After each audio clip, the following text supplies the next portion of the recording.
কয়েকদিন আগে আমাকে এক লোক বলতেছে, হুজুর কোরআন মানলেই তো যথেষ্ট, আর কি দরকার? বললাম জি বলেন, কি বলতে চান? আল্লাহ তাআলা যে কোরআন নাজিল করেছেন এই কোরআনেই তো যথেষ্ট, আবার হাদিস মানার কি দরকার? কথা বুঝতে পারছেন? হাদিস তো মানার দরকার নাকি? কেন? এটা তো আল্লাহর ভাষা না, আল্লাহ তো কোরআন নাজিল করেছেন, কোরআন মানলেই যথেষ্ট। এতদিন তো আহলে হাদিস নামের এক দল ছিল, এখন আবার আহলে কোরআন নামে আরেকটা দল বের হয়েছে, দীর্ঘদিন থেকে কাজ করতেছে। এরা এতদিন গোপনে ছিল, এখন প্রকাশ্যে সব জায়গায় দাওয়াত বিস্তার করতেছে। কয় যে ভাই, আমি বললাম যে ঠিক আছে, আপনি কোরআন মানলেই যথেষ্ট, ঠিক আছে, কিন্তু আল্লাহ তাআলা যে বলেছেন সূরা হাশরের মধ্যে, মা আতাকুমুর রাসূলু ফাখুযু ওয়া মা নাহাকুম আনহু ফান্তাহু। মা আতাকুমুর রাসূল, তোমার রাসূল যা নিয়ে এসেছেন তা গ্রহণ করো, তোমার রাসূল যা থেকে নিষেধ করেছেন তা থেকে বিরত থাকো। এটা আল্লাহর কোরআনের কথা। কয় জি। কয় তাহলে যে আমাদের রাসূল যা বলেছেন, আল্লাহ রাসূল যদি কোনো বিষয়ে হা বলেন সেটা হালাল হয়ে যায়, কোনো বিষয়ে না বললে হারাম হয়ে যায়। আল্লাহ রাসূল আকাশের দিকে আঙ্গুল তুললে চন্দ্র দ্বিখণ্ডিত হয়ে যায়। আল্লাহ রাসূল পা উপরে উঠলে আরশে আযিমে চলে যায়। আল্লাহ রাসূল যদি কোথাও রৌদ্রে দিয়ে যান, আকাশের মেঘমালা তার মাথার উপর ছায়া দিতে থাকে। এমন রাসূলের ব্যাপারে আল্লাহ বলছেন, রাসূল যা বলে এটাকে মানো, আর রাসূল যা নিষেধ করে সেটা থেকে তোমরা বিরত থাকো। ফাহাদ্দিস ওয়া আম্মা বিনি'মাতি রাব্বিকা ফাহাদ্দিস। হে আল্লাহর নবী, আপনি হাদিস বর্ণনা করেন। আল্লাহ রাসূলকে তো আল্লাহ নিজেই বলছে হাদিসের কথা। ভাই কয় না না, এই ব্যাখ্যা ঠিক না, আমাকে বোঝাচ্ছেন। আমি বললাম আপনি কি পড়তে পারেন? আমাকে সূরার আয়াত নম্বর বলছে আর বাংলা অনুবাদ বলছে, হুজুর এত নম্বর সূরার এত নম্বর আয়াত। আমি বললাম আমাকে আয়াতটা পড়ে শোনান তো। কয় না, আয়াত তো পড়তে পারি না। কয় তাই নাকি? বললাম কেন? আগে তো আয়াত পড়েন, তারপরে না আমাকে বুঝাবেন। আপনি আয়াতই পড়তে পারেন না, আপনি তাফসীর কি বুঝেন? তো ভাইরা আমার, এই যে সমাজের মধ্যে মানুষের কানের মধ্যে দিচ্ছে এত নম্বর আয়াত, এত নম্বর সূরার এত নম্বর আয়াত, এত নম্বর হাদিস, এত নম্বর সূরা, এত নম্বর আয়াত, এই যে মুখস্থ বিদ্যা এগুলো দিচ্ছে, এগুলো আসলে আমি আপনাদের জিজ্ঞাসা করতে চাই। মনে করেন কোর্টের সামনে হাজার হাজার আইনের বই আছে, ছোট ছোট বই আছে না? এখন যদি কোনো ব্যক্তি তার মেধার জোরে এই হাজার হাজার আইনের ধারাগুলো সব মুখস্থ করে ফেলে, আইনের ধারা মুখস্থ করে তার পরের দিন বিচারকের সামনে গিয়ে বলে যে মহামান্য আদালত, আমি তো সকল আইনের ধারা জানি, এখন আমাকে আপনি উকিল হিসেবে মেনে নেন, কোর্টে কি তাকে মানবে? বলেন না কেন মানবে? এখন ডাক্তারি বিদ্যার যত বই আছে, যত ঔষধের নাম আছে, সকল ঔষধের নামগুলো সে মুখস্থ করে ফেললো এবং কোনো প্রাতিষ্ঠানিক কোনো তার যোগ্যতা নেই। এখন বলেন, এখন যদি তার কাছে কেউ রোগের চিকিৎসার জন্য যায়, মানুষ মরবে না বাঁচবে? এখন তাকে কেউ ডাক্তার বলে স্বীকার করবে? কেন স্বীকার করবে না? দুনিয়ার হিসাবে যদি সব বই মুখস্থ করে ফেলে, তারপরেও যদি তাকে ডাক্তার না মানা হয়, তাকে যদি উকিল বিচারক না মানা হয়, তাহলে আপনি ধর্মীয় বিষয়ে কেন এত সহজ ভাবেন? ধর্মীয় বিষয়ে কেন এত সহজ ভাবেন? একজন আলেম হওয়ার জন্য 18টা বছর লেখাপড়া করে তারপরে কোরআন হাদিস বুঝে না, আর আপনি 18 দিন পড়েন নাই, আর আপনি একজন আলেমের সাথে তর্ক করার জন্য আছেন। আমি তাকে বললাম যে ভাই ঠিক আছে, এই মসজিদের সামনের কথা, ঈদের পরের দিনে, ঈদের আগের দিনের কথা এটা বলছি। আমি বললাম ঠিক আছে, আপনি সূরা ফাতিহাটা শোনান আমাকে। কয় যে হুজুর এখানে দাঁড়ায় বলা যাবে না। কয় না। আমি বললাম অসুবিধা নেই, আমার সময় আছে, আমি খুব তাড়াই ছিলাম। বললাম না আমার সময় আছে, আপনি বলেন, আমাকে যে দাঁড় করিয়েছেন আপনি আমাকে সূরা ফাতিহাটাকে শোনান, আপনার যত সময় লাগে আমি দিব, আপনার সাথে বসবো। তখন উনি বিসমিল্লাহ পড়তেছে, বিসমিল্লাহির রহমানুর রহিম, বিসমিল্লাহির রহমানুর রহিম। ঠিক আছে পড়া? কি হবে? বিসমিল্লাহির রহমান। উনি আমাকে বলতেছে বিসমিল্লাহির রহমানুর রহিম। আমি বললাম ভাই কি বললেন? হুজুর ঠিকই তো বলছি। আর বলতে ঠিকই তো বলছি। বললাম তাই নাকি?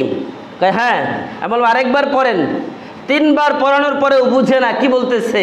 আমি বললাম ভাই বিসমিল্লাহির রহমানুর রহিম না, এটা হবে বিসমিল্লাহির রহমানির রহিম।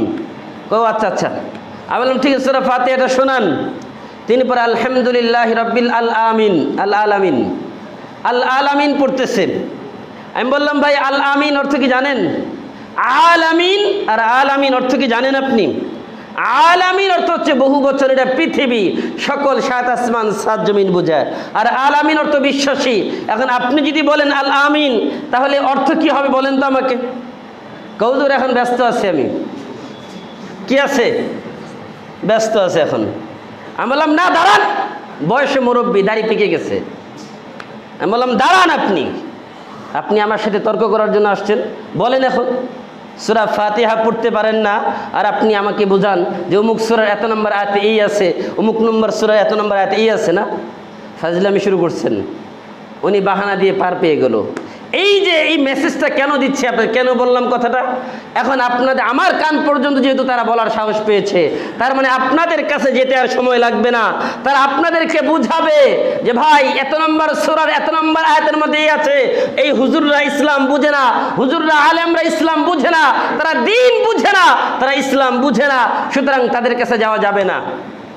তারা ইসলাম বুঝে না। আমাকে বলে ইমামতি করে বেতন নেওয়া যাবে, এটা কোথায় পেলেন? কমা আসআলুকুম আলাইহি মিন আজর ইন আজরি ইল্লা আলা রাব্বিল আলামিন।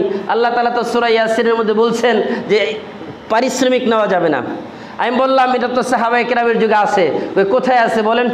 আমি বললাম আবু বকর সিদ্দিক রাদিয়াল্লাহু তাআলা আনহু তিনি যে ব্যবসা করতেন, কাপড়ের ব্যবসা, জানেন? হ্যাঁ জানি। যখন তিনি খেলাফতের মসনদে বসলেন, যখন খলিফা হলেন, ইমাম হলেন, ইমাম দুই প্রকার, একটা ইমামে সুগরা, ইমামে কুবরা। এই ইমামতির দায়িত্ব এটা আমাদের না, এরা যারা মেম্বার, চেয়ারম্যান, এমপি, মন্ত্রী, তাদের দায়িত্ব। তারা দায়িত্ব পালন করে না বিধায় আজকে আমাদের দায়িত্ব পালন করা লাগতেছে। যখন তারা পালন করতো, আমাদের এখানে দায়িত্ব পালন করার কোনো দরকার ছিল না। ভাইয়ের আমার, এমপি, মন্ত্রী, মেম্বার এরা কি বেতন নেয় কিনা? বেতন নেয় না। তা আবু বকর সিদ্দিক রাদিয়াল্লাহু তাআলা আনহু তিনি যখন রাষ্ট্রপ্রধান, তিনি তার ব্যবসা নিয়ে বের হয়ে গেছেন, রিজিকের ব্যবস্থা করা লাগবে। ওমর ইবনুল খাত্তাব পিছনে দৌড়ে গেলেন যে কি ব্যাপার আমিরুল মুমিনিন, কোথায় যাচ্ছেন? কয় কেন, আমার তো রুজি-রুটির ব্যাপার আছে। কয় যে আপনি যান, আমরা পরামর্শ করতেছি। তার ব্যবসা তাকে বন্ধ করে দিল, বলল আপনি থাকেন। সাহাবীদেরকে নিয়ে বসলেন, বসে বললেন এখন তো তিনি যদি ব্যবসার কাজে ব্যস্ত থাকেন, তাহলে আমাদের এই খেলাফতের ব্যবস্থা কে দায়িত্ব পালন করবে? তাহলে কি করণীয়? এতদিন তো আর এই মাসআলাও প্রয়োজন হয় নাই, সুতরাং এই মাসআলা আলোচনাও প্রয়োজন হয় নাই। সাহাবায়ে কেরামের সকল বড় বড় সাহাবীরা বসে পরামর্শ করলেন যে এখন থেকে আমিরুল মুমিনিনের জন্য একটা ভাতা নির্ধারণ করা হোক, একটা ভাতা নির্ধারণ করা হোক। তিনি যেহেতু তার ব্যবসা বাণিজ্যের কাছে সময় দিতে পারেন না, এই জন্য তাদের ভাতা নির্ধারণ করা হোক। ওই সময় সকল সাহাবায়ে কেরামের ঐক্যমত্যের ভিত্তিতে আবু বকর সিদ্দিকের জন্য ভাতা নির্ধারণ করা হয়। তারপরে ওমর ইবনুল খাত্তাব, আলী, উসমান সবার জন্য ভাতা নির্ধারণ ছিল। ভাইয়ের আমার, তারা কি ইসলাম বিক্রি করেছে? তারা ইসলাম বুঝে না, অথচ তারা জান্নাতের সার্টিফিকেট প্রাপ্ত। আল্লাহ রাসূল বলেছেন আলাইকুম বিসুন্নতি ওয়া সুন্নাতিল খুলাফায়ে রাশিদিন আল মাহদিয়িন আদ্দু আলাইহা বিন নওয়াজিস। আমার খুলাফায়ে রাশিদিন আবু বকর, ওমর, ওসমান, আলী, এদের সুন্নতকে আঁকড়ে ধরো, এদের সুন্নতকে আঁকড়ে ধরো, প্রয়োজনে দাঁত দিয়ে কামড় দিয়ে ধরো, কখনো তাদের খেলাফ করবে না, তাদের বিপরীতে যেও না। আল্লাহ রাসূল মনে হয় জানতেন না যে তারা এই কাজ করবেন।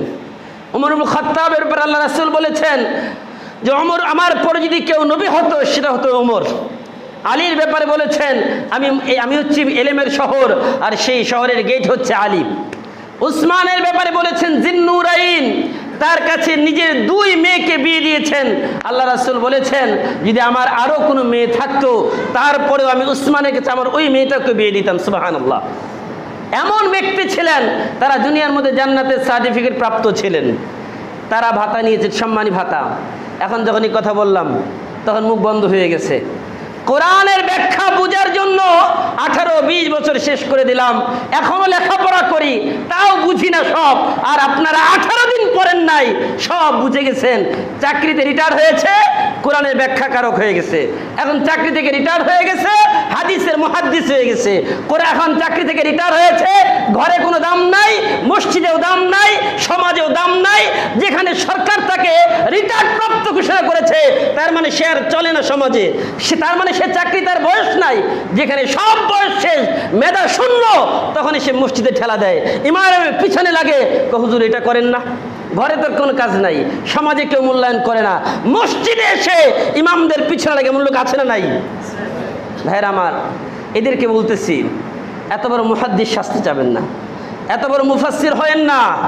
কারণ মুহাদ্দিস মুফাসসির হওয়ার জন্য আমি আমার ন্যূনতম জ্ঞানে যতটুকু বুঝি আলহামদুলিল্লাহ, আল্লাহ তাআলা আমাকে সব বিষয়ে যতটুকু পড়ালেখা করেছি তাতে যতটুকু বুঝেছি যে তাফসিরে বুঝার জন্য ন্যূনতম আপনাকে 60টা বিষয়ের জ্ঞান, এটা সব থেকে কম বললাম, 60টা বিষয়ের জ্ঞান আপনাকে লাগবে।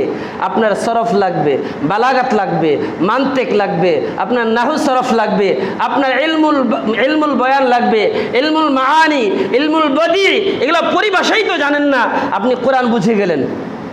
আমরা বলি কোরআন পড়েন, হাদিস পড়েন, কিন্তু এটা আমল করার জন্য, পরিপূর্ণ বুঝার জন্য আলেমদের কাছে যান। নিজে বুঝতে যাবেন শয়তানের ওস্তাদ ছিল না, শয়তান গোমরা হয়েছে। শয়তানের কাছে সব ছিল, কিন্তু সে ওস্তাদ মানতে চায় নাই, সে আদমকে মানতে চায় নাই, এই জন্য সে গোমরা হয়েছে। আর আমাদের সমাজে এইরকম যারা আছে আপনাদেরকে ভুল পথে পরিচালিত করতে চায়, তাদের থেকে সাবধান থাকবেন। আল্লাহ তাআলা বুঝার তৌফিক দান করেন, আমিন।